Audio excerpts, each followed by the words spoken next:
One of the greatest obstacles to self-development is the very trivial and constant mood swings that we experience in our everyday lives. It's this ever-present changeableness in ourselves in the form of feelings that just come and go. They alter our whole attitude towards things, and to be honest, they wield an enormous power over us. You might wonder, why are moods such an obstacle in our lives, and what are they in the first place? Yeah.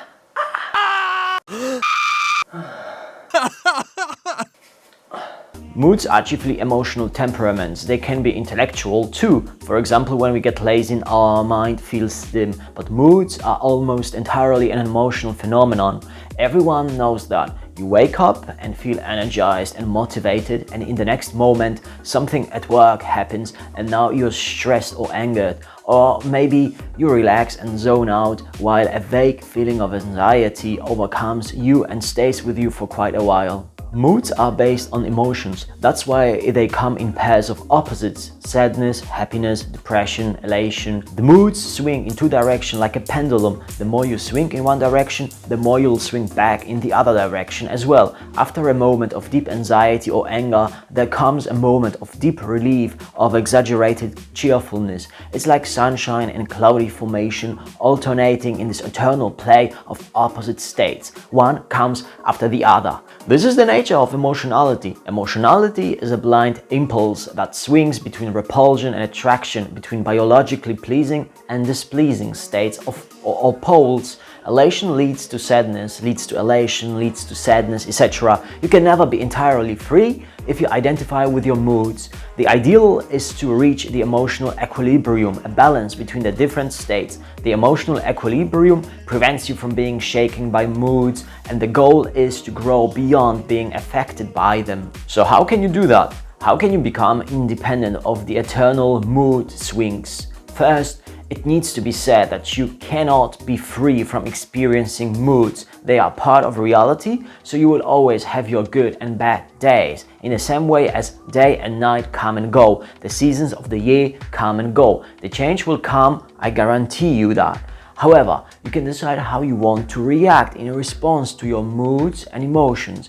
And there's definitely a few things you can do.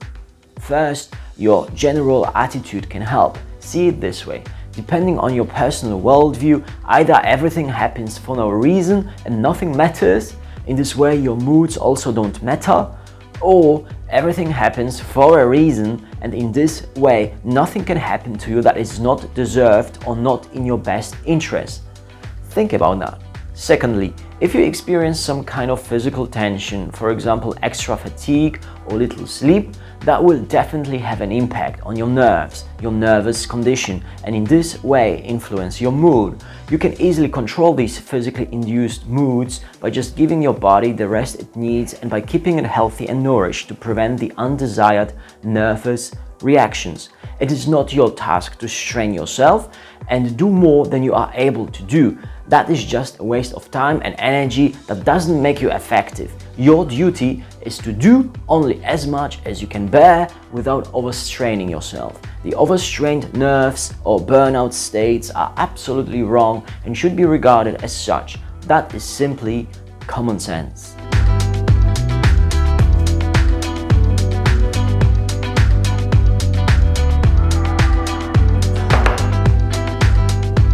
What do you do about moods which are purely emotional in their nature, moods that just come and go from within your consciousness?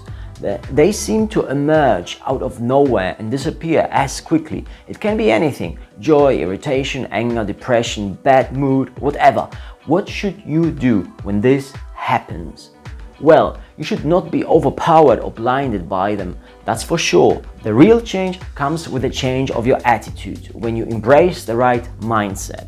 It's the cultivation of a mind that is without fear. Face the world knowing it is full of light and darkness. Be willing to pass through each in turn, refusing the bad feelings to master you, recognizing it as a shadow thrown upon you randomly from the inside, but not representing the real you, and declining to allow that shadow to influence the actual, beautiful and calm you that lies within yourself. Just accept what you experience in your consciousness without fear and endure it without identifying with it. Look at your most depressive moments calmly and recognize that these moods are not the real you. They are phenomena that come and go, and they should not disturb your serenity. What we feel doesn't matter that much. It's more important how we act under the sway of feelings and moods. The real strength comes from the ability to do whatever you want to do regardless of how you're feeling about it. Did you hear it? I'm talking to you. If you decide to do something and you carry on despite your doubts, laziness or fear, that's a sign of strength. If you do not care but act exactly as if you care because you know it's the right thing to do, that's a sign of mental strength. Be a hero of your daily life who takes control of your feelings. Don't be the victim of this vague salad of moods and whimsies that aren't grounded in anything. Don't represent reality and only come and go, tinting and distorting your perception of the world. So, how should you meet these moods, you might ask again? Another way to help you is to acknowledge the cyclic nature of all things. I guarantee you, the changes, the moods like enthusiasm and indifference, happiness and sadness, they all come and go as inevitably as night and day come and go, as the seasons of the year come and go, as good and bad weather come and go. I guarantee they will come and go and come again. The changeability of our moods is just the cyclic nature of reality on a small scale in our personal, emotional and intellectual lives. However, the goal is not to be swayed by the various moods, but to bring the day into the night and the night into the day, to bring about something that can be called emotional balance, a serene, calm indifference to the moods. Remember the light in the darkness, but also remember the darkness in the light. That's because you need to prevent both over-depression and over-relation. When something bad happens, you remain calm and serene. When something good happens, you remain calm and serene.